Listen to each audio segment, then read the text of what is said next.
Di zaman corona ini, kesian pemerintahan kita ini. Sudah usaha maksimal mungkin.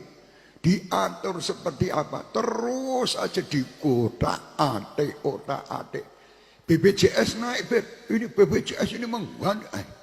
BPJS yang mundaknya yang nomor piro. Ini cara nalar akal loh, saya bukan ngewang-ngewang ini. Ini nalar akal. BPJS yang kelas berapa toh yang naik? Kelas berapa naik? 1, 2 ya? Kelas 3 enggak ya? Kelas 3 yang gak wong kiri ya? Orang muda ya? Ya. Oh, berarti BPJS yang kelas 3 itu tempat orang miskin-miskin tidak naik. Tempatnya orang kaya-kaya naik. Ya wajar no. Orang sugih-sugih diundake wegah. Rumangsa awake miskin terus. Lah kalau tidak mau ya jadi wong miskin bae kelas 3. Tidak mau masuk kelas 3, maunya masuk kelas 1 tapi tidak mau diundake. Jadi sing bengak-bengok kuwi sing sugih apa sing miskin? Sing sugih sakjane. Cuman make orang-orang miskin. Ayo, kowe ngamuk. BPJS kok diundake. Nek nalar loh, saya tidak tahu. Saya tadi tanya juga sama BPJS. Yang naik itu nomor berapa? Oh ini. Oh ya berarti wong sugih-sugih no sing ngamuk ini. Bukan yang miskin. Lah kok miskin ini ngamuk melu? Dibayar. Lah kalau misalnya contohnya BBM aja, ini sekarang nalar loh. Kalau saya tidak ngewang-ngewangi, jauh-jauh mbok jak. Wah, saya wongnya pemerintah. Ora, ini cara nalar. BBM naik itu yang beli BBM itu sing akeh wong sugih apa wong kiri. Ayo nalar akal loh. Saya tidak ngerti. Kebanyakan orang kaya. Orang kaya itu punya mobil 10. Wong miskin duwe sepeda motor Super Cup tahun 2000 sebelum lahirnya Veron. Wis kuwi bane nganggo ban apa ora paham ini. Itu 1 liter bisa setahun. 1 liter setahun. Jadi kalau sampai BBM naik 1 liter setahun kan tidak pengaruh sama yang miskin-miskin. Kalau sama yang sugih 1 mobil membutuhkan 100 liter tiap hari dia harus beli. Lah diundake nesu. Nah, sing nesu sapa sing sugih. Cuman yang dipakai umpan yang miskin. Menurut nalar lu. Aku orang ngewangi pemerintah, orang ngewangi rono-rene aja nesu. Kowe nek sing anak Habib ini apa ini? BPJS naik, Habib mengikuti. Loh bukan saya mengikuti, ini saya memberi pelajaran kepada wong sing miskin. Genahe sing dirugeke sapa to? Awakmu apa sing sugih? Sing sugih ben sugih dedet to. Punya duit membayar BPJS 1 bulan 500 juta ya karepmu ora ya melu kelas 3. Selesai. Orang gelem kelas 3, kelas 1 tapi kepinginnya tidak naik, tidak ini. Lah orang sugih ini kadang Masya Allah. Wong sing duwe pabrik. Pabrik punya mobil tanker 5, mobil ini butuh bensin setiap hari 5.000 liter. Lah bensin dinaikkan. Nesu. Padahal orang kere sehari tadi setahun 1 liter. Paling makan gon pengajiannya Habib sana. Lebih nanti bahan-bahan naik. Kita tidak pernah tergantung dengan bahan dan tidak pernah tergantung dengan dunia. Kita tergantung sama Allah. Maaf ngapunten nih. Waktu rokok naik dulu zaman saya ngerokok. Rokok naik, geger kabeh. Iki piye bisa tuku rokok ora? Ben karepe. Aku ya ora pernah urusan rokok muda karepmu ora muda karepmu, sing penting aku njaluk Gusti Allah. Saya minta sama Allah, ya Allah berhubung rokok naik, rezeki saya dinaikkan juga lah. Delalah ya naik rezeki saya. Setiap hari ada orang ngirimi rokok sak selop. Jadi murah tuh. Ndak bayar. Ya nggo Habib tok, nggo sing liyane ya teko nggonku engko tak kei. Wong aku dibagaini karo Gusti Allah sak selop kan bagi karo awak-awakmu. Loh misalnya seperti itu gitu loh. Jadi orang itu kalau semua gondelannya sama Allah, syukur semua atas nikmatnya Allah, wis enak hidup itu. Tidak ada hidup susah bagi orang yang syukur. Siapa yang susah itu orang-orang yang tidak bersyukur. Wis duit-duit sak mono akeh. Kon bayar iki wegah, kon bayar iki wegah. Terus kok golek-golek. Wah, pemerintah kita ini begini, pemerintah kita begini, pemerintah itu tidak adil, pemerintah Allah kakean lambe. Kowe iki sudah bingung. Jangan bingung, ini sudah dijalankan seperti permasalahan COVID-19. Saya mau berterima kasih kepada Wali Kota Surakarta, Bapak FX Rudi. Terima kasih.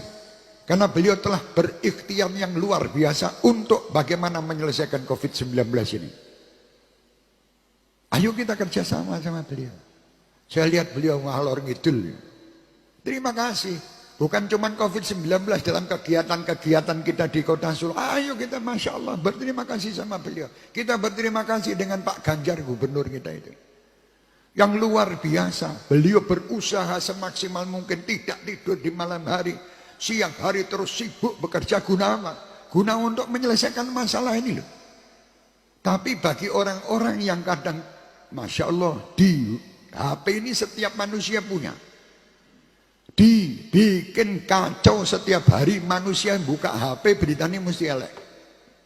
Padahal mereka sudah berusaha, mereka sudah ikhtiar, dan kita berterima kasih kepada Bapak Presiden kita, berterima kasih kepada menteri-menteri kita, berterima kasih kepada dewan-dewan kita, berterima kasih kepada TNI dan Polri kita, berterima kasih kepada ulama-ulama kita yang menyejukkan supaya orang itu tidak stres. Dan saya menghimbau kepada semua yang mengirim berita-berita hoax, berita bohong di HP. Kalau niat kalian itu niat yang jelek, tapi pasti orang yang kirim berita hoax itu pasti dia orang yang punya niat yang jelek. Kenapa kalian harus menakut-nakuti bangsa ini? Setiap saat bangsa ini buka HP isinya menakutkan semua. Seorang ibu hamil meninggal gara-gara COVID-19. Tidak perlu diberitakan. Malah saya menghimbau dan mengajak pemerintah pusat maupun daerah. Mulai dari saat ini perintahkan bagi semua media untuk tidak memberitakan siapa yang meninggal. Tutup. Tidak ada berita meninggal COVID. Beritakan bahwa keberhasilan pemerintah ini aja. Dan sampaikan kepada mereka-mereka yang membuat berita-berita hoax ini untuk diproses secara hukum. Ini orang gila. Sudah negara kita ini dalam keadaan kacau setiap hari. Bahkan kadang-kadang maaf, 1000 kali maaf. Yang membuat berita-berita ini hoax ini palsu, lawan-lawan politik.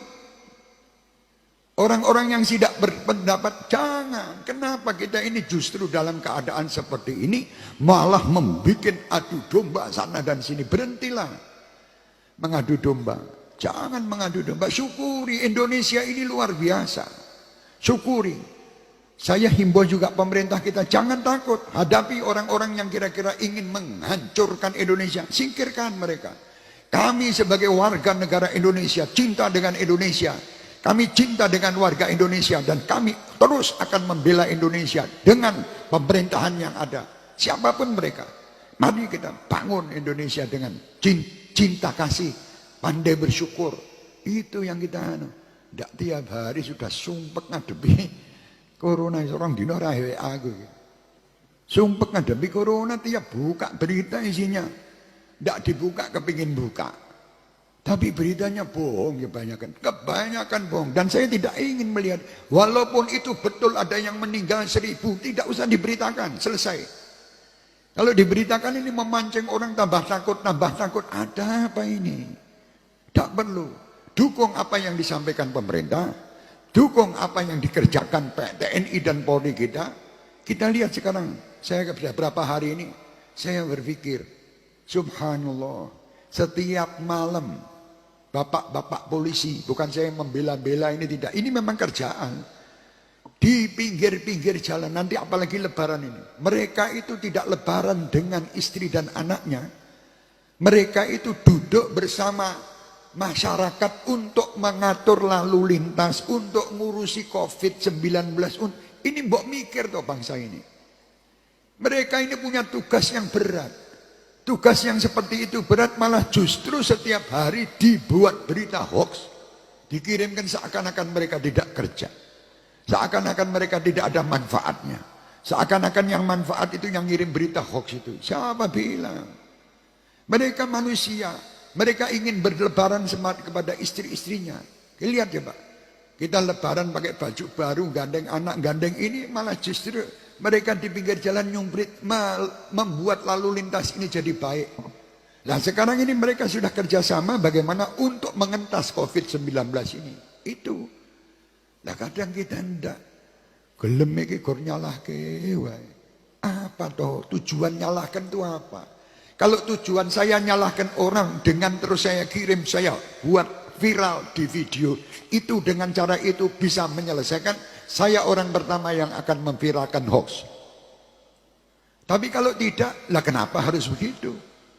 Mestinya kita harus menjadi orang-orang yang betul-betul ini permasalahan kita bersama, bukan permasalahan seseorang. Dan kita lihat juga bagaimana para perawat, bagaimana para dokter, kasihan mereka.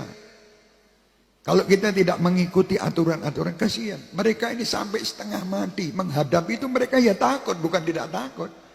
Cuman karena ini tugas mereka berkorban. Orang-orang seperti itu, seandainya mereka meninggal, orang-orang seperti ini adalah orang-orang yang dinanti kalau dia taat kepada Allah dan Rasulnya, surga sebagai tempat mereka.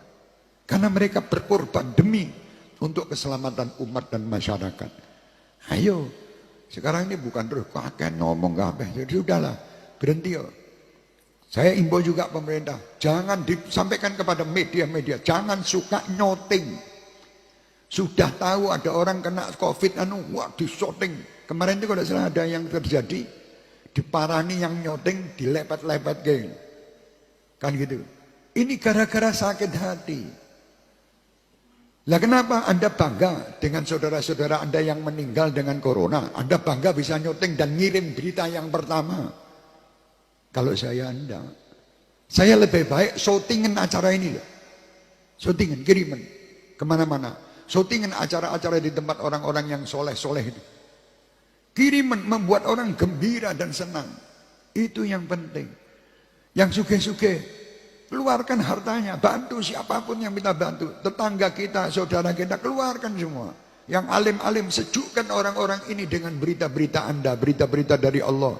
Jangan Anda malah meden-meden. Malah di meden-meden ini. Corona ini adalah perintah dari neraka untuk datang ke Solo. Untuk ngeremuk wong-wong Solo. Lah ya apa, kuwi iki mbok meneng wae to lambemu kuwi diatur sing apik.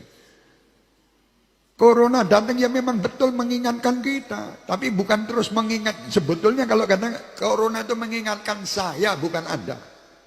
Kalau masing-masing mengatakan itu mengingatkan saya, mereka semua merasa diingatkan oleh Allah, akhirnya semua akan berubah. Nah, sekarang ini jadi bingung karena PDW. Ya hati-hati, saya bukan ini nasihat buat diri saya.